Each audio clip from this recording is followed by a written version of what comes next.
Well, I too want to say thank you for coming out because it is also cold outside. And I know if it's like me, once it gets cold, it's hard for me to get out of my house. So today, we're going to be going through two projects. I'm going to start with emotional footprints, and then we're going to do a bit of question and answer. For emotional footprints, it's kind of like your carbon footprint. And I feel like we have a different type of language that we don't use a lot, and that is our emotional language. And that is something that is conveyed between all of us. So I've created these pieces of wearable art, and I've gone through 5 different stories. The first one is Heavy Heart.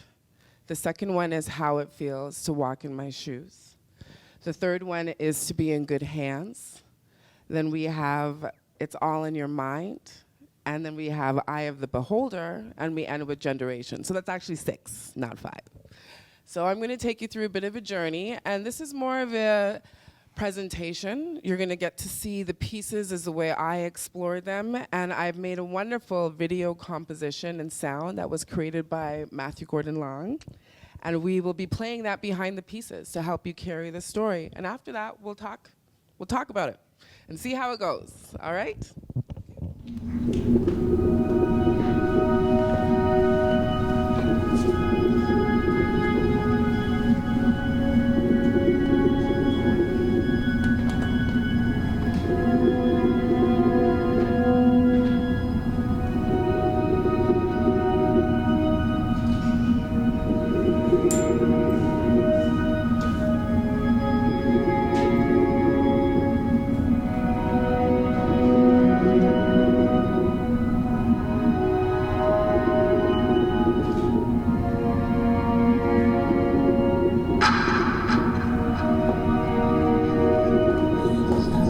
Just because it ended terrible doesn't mean it wasn't beautiful as well. Ancestral pain, generational trauma, Black and indigenous bodies, truths told back as lies, pollution, air pollution, factories, food industry, cow's eyes, a cow's eyes. Pain travels.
Sailing stones,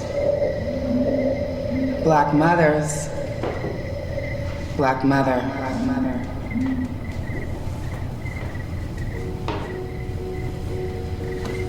Sailing stones, Black mother.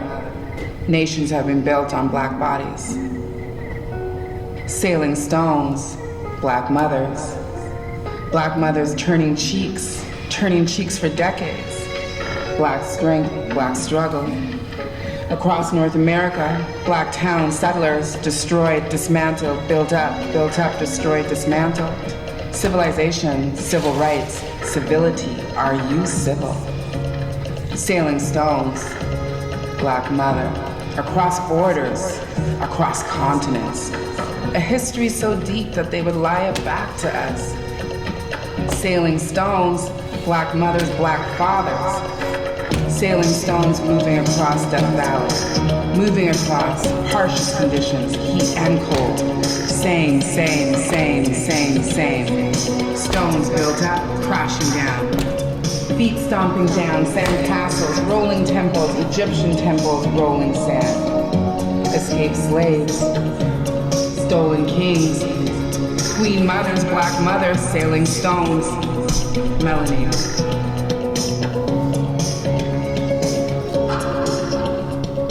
Melanie.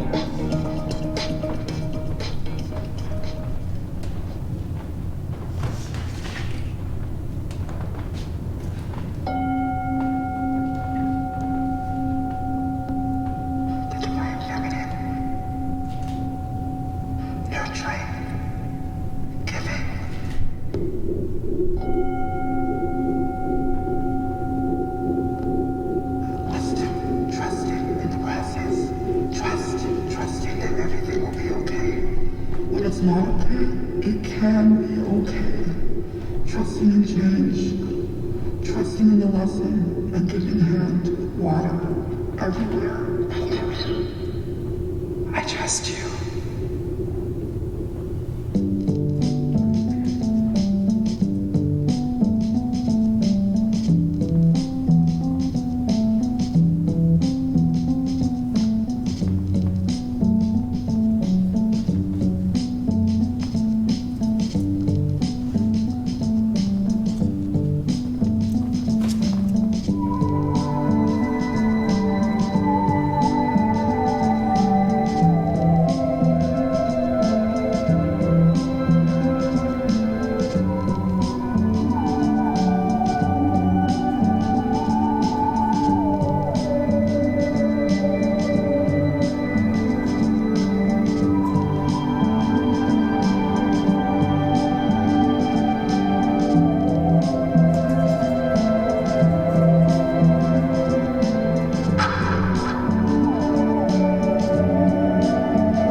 Talking to myself or talking with myself? Believe me first. If you believe it, you can achieve it. You have to believe in you first. My version is the best version. My version is the nightmare version. I love you. I hate you. There, you put fear in my mind.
remind me of your grandma.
You remind me of your uncle. You remind me of your grandma.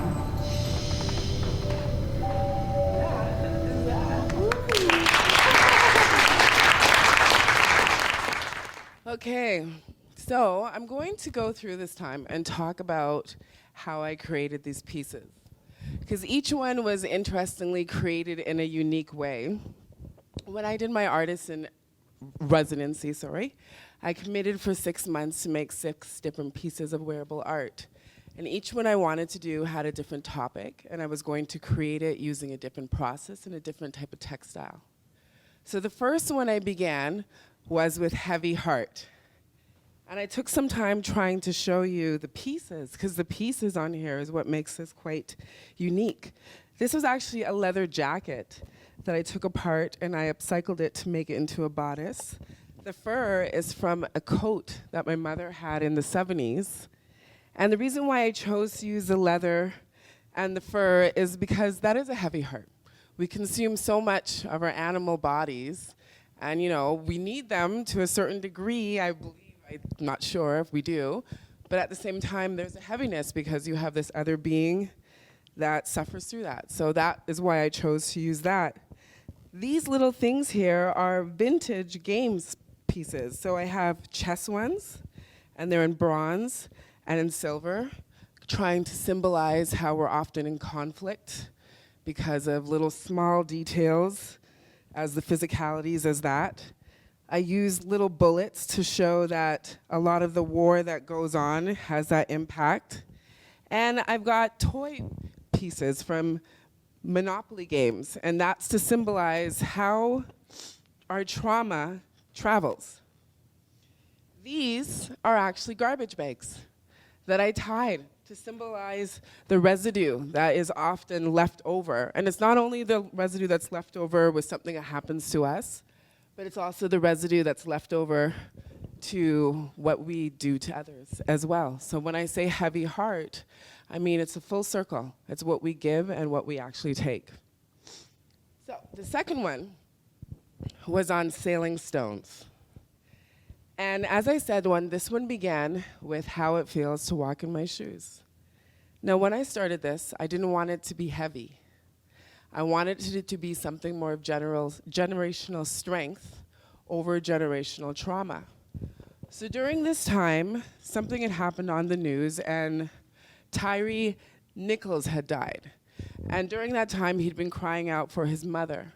And I thought about how many stories that we hear of black bodies, and you often hear that they're calling out for mothers. And often when we watch the news, it's the same mothers who are going on the news and saying, keep peace. Don't go out on the streets and cause war. Keep peace. So though there is trauma, there's this amazing strength and resilience that happens to be wrapped up in that whole process. So when I made these, I wanted them to look like stones. So I created this out of papier. It's made out of boxes, newspaper, and I wrapped it. And then I got shoes from friends, and I put it together to wrap it around so it would actually look like a shoe. Because Sailing Stones is actually a wonder of the world. It's in Death Valley, and there are stones that move across the valley, and you can see that they've moved because they leave a trail. So it has been a wonder of the world forever. And I thought that it's a similar story to the Black struggle, is that often because of things that have gone, we continue to cross civilizations, we overcome. So again, this piece was all about generational strength. This third piece here was in good hands. And I am a person who likes to pray. And I believe in faith. I often spend a lot of time in the forest. So when I started this, I said I wanted to encapsulate the feeling of how it feels when I'm looking at the sky and I can see the sun peeking through the leaves. So I started with that story, and then I started gathering the fibers. And these little green things are actually paintings. I created a series of paintings, and I cut them out into the shapes of leaves and put this type of metallic film behind it to encapsulate that type of look. But I wanted to just create something organic and something airy, because I believe a lot of times when we're operating in faith, we're operating like leaves in the water. This one was It's All in Your Mind, and it was specifically that, about how sometimes we are all in our mind. We have a lot of thoughts before we leave the home. We have thoughts when we're out of our home. And a lot of those thoughts establish who we are and how we act throughout the day. So when I created this, I wanted to create something that was statuesque and beautiful, because that is how we come into our own selves. But it's kind of tangled, because at times, I'm sure, as you all know, like, you've got to calm your thoughts. And in calming your thoughts, you get to a place of balance. So when I say it's all in your mind, I just wanted to create something that wasn't specifically something of trauma, but something that was just a bit congested, okay? This one was The Eye of the Beholder. And I hope I encapsulated this right, but I was trying to show that sometimes we have a macro view and sometimes we have a micro view. Sometimes we have a view of beauty and sometimes we have a view of not beauty. But it all depends on what you decide. It has really no point in what anybody else tells you. It comes down to your definition first. So that's why I have this side to symbolize maybe the macro view, and this side to symbolize the micro view. But that is what Eye of the Beholder was about. This piece here was called Genderation. And I did this piece because I wanted to just illustrate the personal journey that everybody goes through in establishing who they are. And it is sometimes generational, so that's why you heard when I said, you remind me of your mom, because sometimes a lot of that energy is just energy that's passed on, and it's so much deeper than our physical bodies. So when I created this, it's kind of a symbol about how we all come into here, but you know, if I put this on, I might wrap it on. If someone puts it on, they might put their arms through it. And every symbol on it is just kind of a little different journey of what we go through specifically and not so specifically. So that is what that was. Okay. So I have another performance, but I'm going to take a time to answer any questions and answers about this one, because the other one opens up another door. So if anybody has anything that they'd like to ask about this performance, now is the time. What material did you use to make your macro and micro piece? Ironically, a good friend of mine, this gentleman, brought me over some game pieces from an art director gig that he did. But they were just pieces of like, I think it was... It's Gundam Wing like model kit pieces. So it's like anime, model toy. Yes. You're supposed to build it yourself. So it's a model toy, and you just break it up. So I just broke them up and I put it together, and then I got some film, and then there's some wire. And this is actually interesting because this thread is African threading, and it's the thread that they use to wrap their hair. And I don't know why I got it, but I ended up using it to go through here. So it's just a whole bunch of pieces and some random clips, you know, because I do a lot of upcycling, so that's what I made that from. Yes? I'm fascinated to know what kind of filing system you have for storing all your materials. Fortunately, I got a studio at the Cotton Factory recently, but my closet has no clothes in there. My closet is full of materials. I have stuff outside, I have stuff inside. You'll see something that's coming up, but this dress that I've created was fencing. The fencing that is outside, the fencing that they use in construction, so. Exactly. So I'm the person, if I see something that I like, I'll pick it up. And I guarantee you at some point in time, I will use it. Like that jacket, like the Heavy Heart has so much stuff that I've had for years, stuff that's been passed down generationally.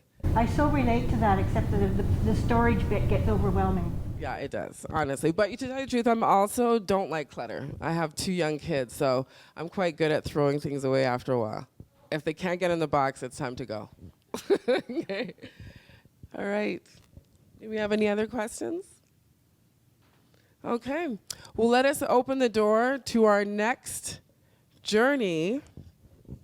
Now, this journey is about femininity. So before we touched on a lot of things that I felt was contemplative art in regards to our emotions, I did a therapeutic art around feminine energy. And we created a video composition with my videographer, Lana Pema, and I used my muse, Cassandra. And they went down to a beach and taped a whole bunch of footage for me. And the whole journey is about where we get our definition of femininity. And I don't mean womanhood, I mean femininity, because everybody has feminine energy. So what is your definition of that? Where does it come from? The second part of our journey is when we get that, how do we encapsulate that in our physical form every day? So that really comes down to not only what you believe, but what the world has projected on you as well. And the last part is our generational impact. So what's been passed to you and what you pass on to others. Okay, so we're gonna go through this fun journey. I'm actually really excited about this one. Okay.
So that is the final performance. And that was around, as I said, the thought of femininity. Interesting enough, before we have to unveil her, this, as I said, was made from fencing outside. The fencing that we use, this is zip ties, and I have cellophane wrapped up. So a lot of the stuff that I do, I try to use upcycled or try to symbolize how we can use other stuff to create pieces of wearable art. Ironically, just like the heavy heart, the leather piece, that piece was created and tied together using only garbage ties. So it has no thread in it. It's just garbage ties, and just as this one is connected with zip ties. And that is that. So if there are any questions, I would love to answer them for you now.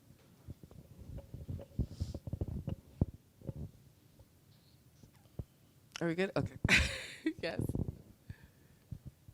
I can't hear that.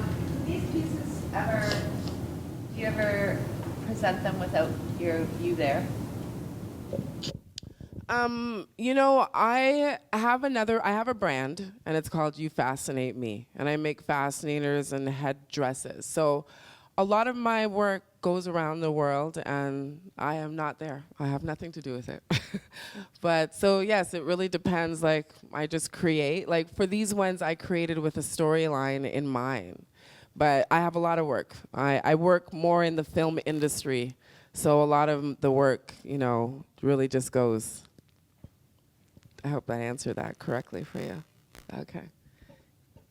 So what's your inspiration? I'm really very intrigued about I took a look online at your CV, which congratulations on all of the work that you've done. It's pretty remarkable. How do you find inspiration to give you the ideas to do these things? You know what? I'm not a sketcher.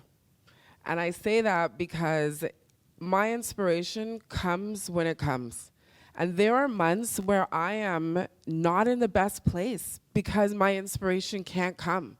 So during those times, I'll be meditating, I'll be walking outside. Like, I knew that I had this coming up, and I had those pieces created, and I thought I was just gonna make a mask. And then one day I'm like, you know what? You're not just gonna come there with a mask on. You gotta really just come to represent. But my inspiration also comes from textiles, because I saw that fence. And in that fence, I saw that dress. And a lot of times when I can't see the vision of where I want to go, I start with the textile first.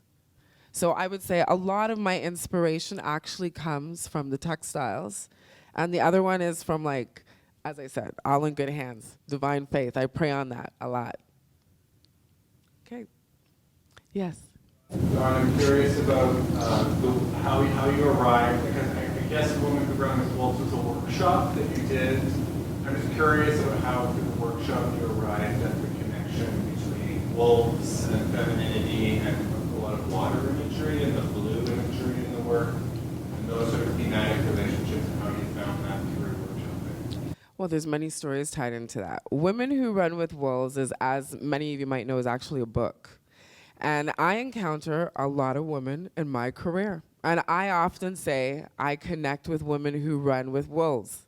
There's just a difference in the way your confidence is, or the way you might walk, or the way you might talk. But it's just a small thing. But it is something that very much does exist. And this whole book is about poetry around that. So when I thought about Women Who Run with Wolves, I also think that we're very connected to the moon.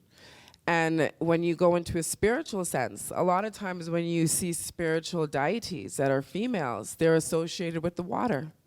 And that is a very big thing. That goes across so many things. So the fact that we can carry life in our bodies, that's in water as well, I think that all of that is very connected.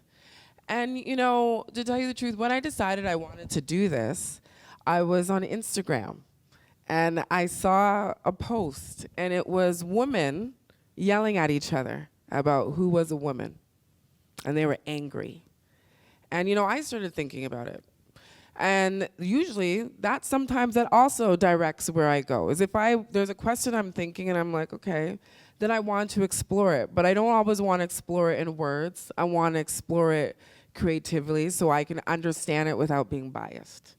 So all that stuff came up for me just trying to ask a question to myself. Well, it's not just about women, it's about feminine energy. And does that mean reproducing to me? Does that mean strength to me? Does that mean submissive to me? Like, it means so many things to so many different people, but that's your own story. So when I create things, I like to create a platform where people can go down that journey themselves and contemplate it. Okay.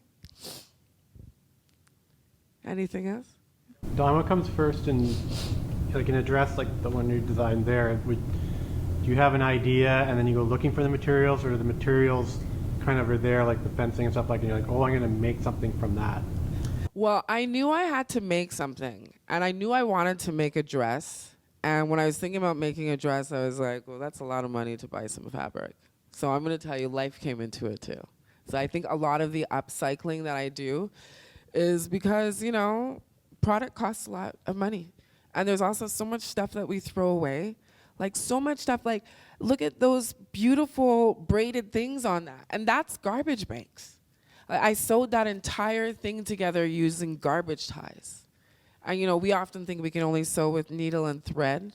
So there's so much stuff that we use that is not just a one-time thing. So I just try to open up that door. But some of it is like life. I'm gonna tell you right now, some of it's life. That fencing was on my lawn for a while, so. Okay. Yes. So you were making a societal comment with the scale of the over hyper feminine dress, like the scale of that? Yeah, well, you know what? As you saw the video, she was in a very natural state. And Lana and Cassandra shot that footage for me twice by going to a beach in Grimsby. And, you know, I loved it because it was just organic. And it wasn't sexual. It was the woman's form. So my daughter is 10. And, you know, we're getting into a weird place right now. And so much I have to tell her is that not everything about your body is sexual, right? So even when we explore femininity, like I wanted someone who was comfortable and someone who I knew was going to be able to perform. And Cassandra is a life model as well. So it all worked out perfectly. Divine grace. But yeah, so I went from that, the natural state, and then we made this super glamorous and pose type of dress. And that is kind of a play on the opposites, again, of how we perceive ourselves, how divine feminine is that all played up, or how it's played up in the world. Because I think that there's very different stories between what we think and what is portrayed to us. Yes. There was a yes. Yes. How long did that take? Just curious from start to finish. Probably about three weeks. Yes. I do not sketch, unfortunately. You know, when I cut that thing, I made my daughter stand up. I just said, stand here. And I cut it in a triangle, and then I cut the head out. And then I put it up, and I started thinking, okay, well, you can add a piece here and add a piece there. But no, I wish I was a sketcher. My mother's an artist. She calls me frequently to ask me if I'm sketching. So I don't know why. I lack that patience. Or maybe I just need to establish it more. Yes. Hi, Dawn. So, congratulations. I mean, this is just a phenomenal show. Thank you. I have to say, at one point, I kept wondering when the music was going to switch over to a Tina Turner. Well, you guys, because you said that, guess who made the music? The music is original, and it was made by Matthew behind there. I sent him some poetry words. Yes. The Women Who Run with Wills was somebody else. Yes. Okay. Correction. Okay. I did want to say, though, that just in listening to your approach and how you work and sort of make it do and this whole kind of recycling approach, it actually made me sort of wonder how much of that aligns actually with the African kind of generational heritage, where so much is about making do, you know, looking at things and wondering what else can we do with that? How else might we turn that into something I'm just wondering, is there any connection in terms of African heritage or? There is 100% a connection. So much of my work is impacted by the diaspora. And the diaspora is an upcycling world. Exactly what you said. You can get the most beautiful headdresses, and they're all made out of bottle caps or soda caps. I'm sure you've seen them, like the beads that are made from newspapers. You know, I find that real ingenuity and creativity comes at means where there's nothing around. When you have everything in front of you, that's sometimes where we get lost in the state of not copying, but you know, we're just, because everything's there. But if you're sitting there and you don't have a lot of stuff, you are going to use what's around you. So no, 100%, almost everything of my work has a bit of that. And I often say to people that I want to demarginalize how multicultural work is experienced.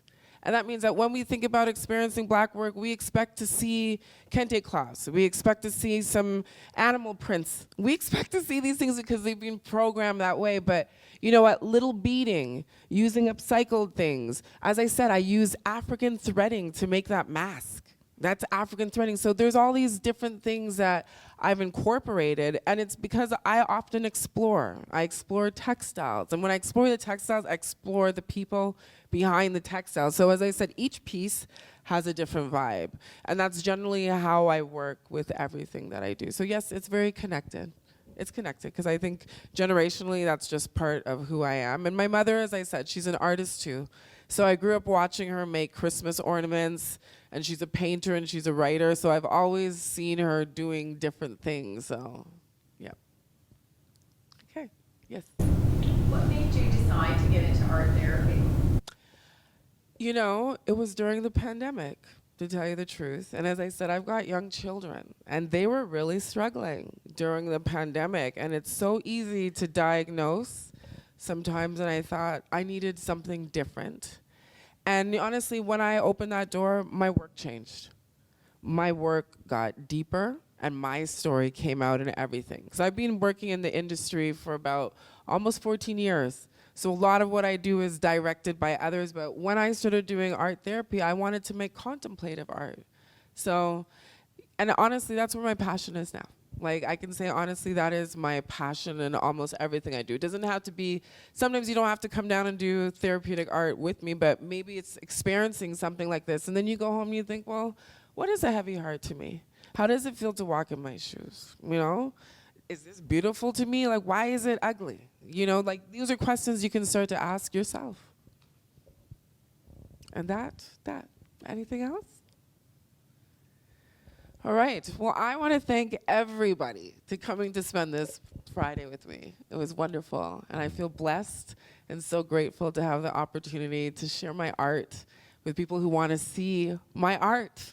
So let's give thanks. All right. Thank you.